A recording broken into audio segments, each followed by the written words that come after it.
4 ações que estão pagando mais do que a taxa Selic de 7,75% hoje, beleza? E vão pagar em 2022 se você tiver a paciência necessária. Meu nome é Guilherme Córdova, eu sou consultor de um dos maiores bancos aqui no Canadá e aqui no meu YouTube eu falo sobre o mercado financeiro. Então se você gosta desse tipo de conteúdo, já se inscreve aqui no canal e obviamente solta o like no vídeo para dar aquela moral. Agora sem mais delongas, editora, solta a vinheta.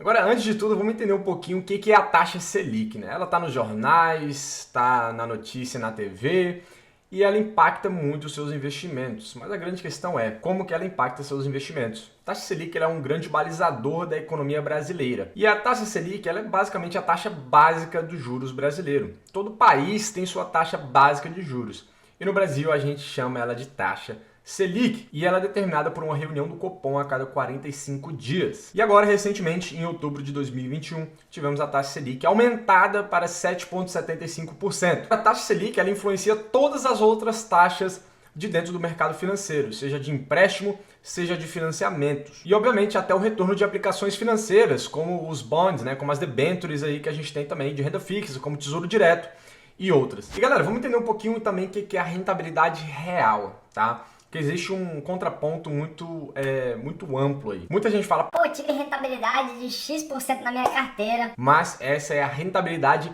nominal, não é a rentabilidade real, tá certo? Quando você quer considerar uma rentabilidade real da sua carteira, você além de você pega a sua rentabilidade, né, nominal, a rentabilidade total da sua carteira, quanto que os ativos cresceram, e aí você vai deduzir por custos e inflação, tá certo? E outros tipos de impostos também que você tem que pagar, que é devido ali àquele tipo, se é que é devido, obviamente, ou se ele se enquadra na isenção de imposto. Mas todos esses custos, inflação, depreciação, enfim, tudo isso tem que ser deduzido e aí você tem ali a rentabilidade real, e essa que importa, porque não adianta nada você ter uma rentabilidade de 50%, mas a inflação foi 60%.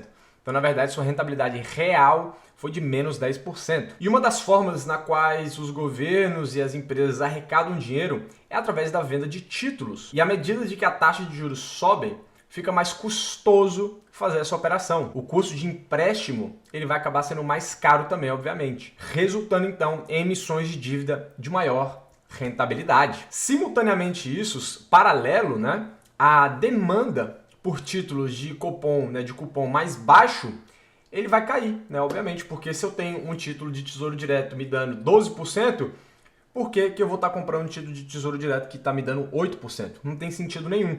Então, aquele título que foi comprado valendo 8%, ele perdeu o valor, tá? E aí, se você acabar vendendo ele, vai ter uma marcação a mercado e você provavelmente vai ter prejuízo na renda fixa. E aí você deve estar perguntando, Pô, mas tem como ter prejuízo na renda fixa? Tem, exatamente esse cenário. Se você compra um título de renda fixa a X% e aí a taxa Selic ela vai subir, esse título de renda fixa ele já vai valer menos, porque eu vou ter outro título sendo emitido por um valor maior. Então, esse aqui ele vai ser desvalorizado, tá certo? Se eu tenho um título que estava valendo 8% e aí agora foi emitido um de 12%, uau, eu não vou comprar esse de 8 aqui, eu vou comprar esse de 12%. Eu só compro esse de 8 se ele for mais barato. Então é por isso que o preço ele vai cair, porque não vai ter demanda para ele. Então, obviamente, para ter algum tipo de demanda, ele vai ter que abaixar o preço. E é assim que acontece a marcação a mercado, basicamente de forma bem resumida aqui para vocês. Por outro lado, né, quando a taxa de juros cai, fica mais fácil você pedir empréstimo, fica menos custoso você pedir empréstimo. Então, por via de regra, quando a gente fala que a taxa de juros básica está subindo, geralmente existe uma certa migração da bolsa de valores, dos estoques, tá, das ações, para a renda fixa. E muito por isso também muita gente liquida pelo fato de que, né, o fluxo de caixa futuro da empresa ele vai ser menor, tá? Então ele vai ter que ter um retorno menor. Por isso, quando a ação estava precificada a X reais ou X dólares por lucro por ação, pelaquela ação ali que ela está tendo hoje, ela estava sendo precificada aqueles juros de X%, que aí no caso do Brasil estava em 6,5%, se não me engano, 6,25%. Tá? E agora está em 7,25, subiu 1,5 se eu não estou enganado. Então, em um cenário de que a taxa de juros dela está maior, tá? Você então vai ter aí uma diferença muito grande de precificação das empresas, por isso que elas também caem.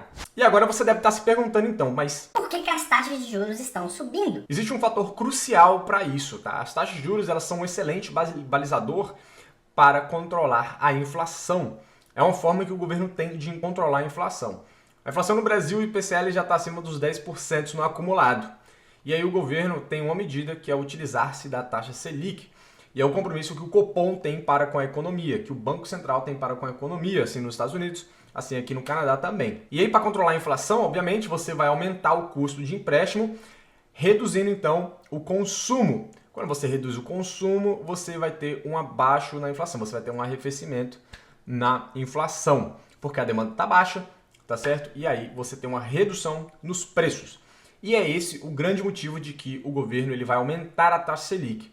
Em cenários reversos, por exemplo, de que a inflação está muito baixa e o consumo está baixo, o governo ele vai baixar a taxa Selic para incentivar a população a consumir mais.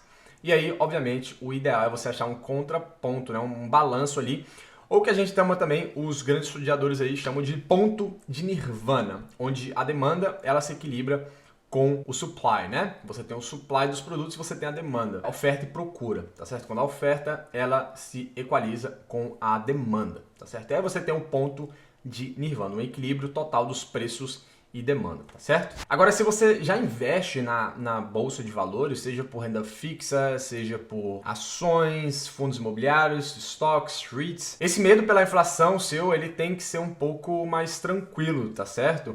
Quem tem que estar preocupado de fato com a inflação é aquela pessoa que não investe e não tem o seu dinheiro corrigido pela inflação. E aí cada vez mais ela vai perdendo o poder de compra. Você que está fazendo a sua parte e investir, você vai ter aí uma correção do poder de compra daquela grana que você está investindo. Então o ideal é você conseguir investir o máximo que você puder da sua receita, para que todo aquele dinheiro seja corrigido pela inflação. Obviamente porque quando você tem um cenário de inflação, você acha que a empresa vai tomar aquela inflação? Ela vai repassar para o consumidor. Então, de certa forma, você está corrigindo ali seu poder de compra também. E é por isso que o mercado financeiro é uma excelente forma de pessoas que são classe média e classe baixa, né, ou pessoas pobres, serem um pouco mais competitiva. Por mais que pareça um pouco pareça um pouco contraditório, porque é o que os governantes querem passar isso para a população, é que eles geram inflação para dar dinheiro para a população pobre, que não tem dinheiro, correto? Então imprime esse dinheiro e dá para a população. Beleza, todo mundo vai ter dinheiro, vai conseguir gastar. Mas a inflação gerada por conta dessas atitudes, a classe baixa e classe média, ela muitas das vezes, principalmente no Brasil, ela não vai saber corrigir essa inflação gerada. Agora o rico vai saber corrigir essa inflação gerada. E aí cada vez mais o pobre fica mais pobre e o rico fica mais rico. Por quê? Porque o pobre não sabe, não tem o conhecimento necessário para isso. E é justamente esse o motivo que eu tenho esse YouTube, é justamente o motivo que eu tenho um Instagram, para passar isso para as pessoas, tá certo? E você que está me assistindo hoje, espero que você entenda esse conceito. E aí, galera, então agora eu vou falar para vocês aqui 4 empresas que vão pagar dividend yield altíssimo e muito acima da taxa Selic aí. Vamos começar então do Banco do Brasil, tá certo? Lembrando que isso aqui é uma projeção da XP que eles fizeram um relatório e fizeram uma projeção para 2022. Então presta atenção que a primeira é Banco do Brasil e o dividend yield projetado é de 14,8%. E aí, a explicação da XP foi a seguinte: o BB ele combina um preço atrativo baseado na sua carteira de crédito defensiva com uma frente digital muito efetiva. Os analistas também falam que a distribuição de dividendo deve ser muito maior e muito mais efetiva também, projetando para 2022 e para o futuro, dado que a instituição deve aumentar o seu payout em um cenário de maior capitalização, recuperação de lucros e por ter um múltiplo preço sobre valor patrimonial muito atrativo, né, de apenas 0,6 vezes aí. E a XP acredita que o papel do Banco do Brasil vai subir para 52 por ação, e hoje ele está em patamares de quase 7% de dividend yield. Então, ele aumentando o payout e subindo a ação para 52, vai transformar o Banco do Brasil em quase 15% de dividend yield. E isso é chamado de dividend yield on cost, beleza?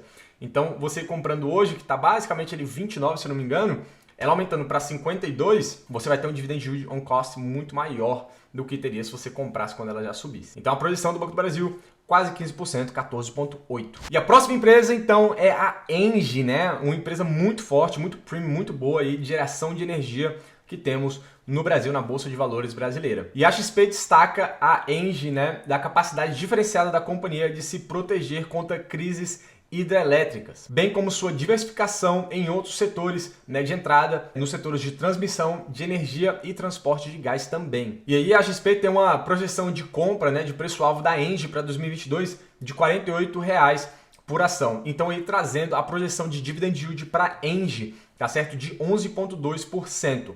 Então, um excelente payout, uma empresa muito resiliente, tá certo? Que mantém seus lucros, uma capacidade de gerar caixa absurda, muitíssimo eficiente. Então, segurança, dividendo e crescimento é com a Engie, segundo os analistas da XP. E a empresa número 3 vai ser o Bradesco, tá certo? E aí, segundo os analistas, eles comentam que uma fonte diversificada de receita é o ponto forte do Bradesco. A terceira maior carteira de crédito do setor e com espaço para cortar custos operacionais também. Em relação aos seus pares, obviamente, que é Itaú e Santander. E aí a XP também comenta que eles não veem que o banco tem uma perspectiva de crescimento boa em alocação de capital, tá certo?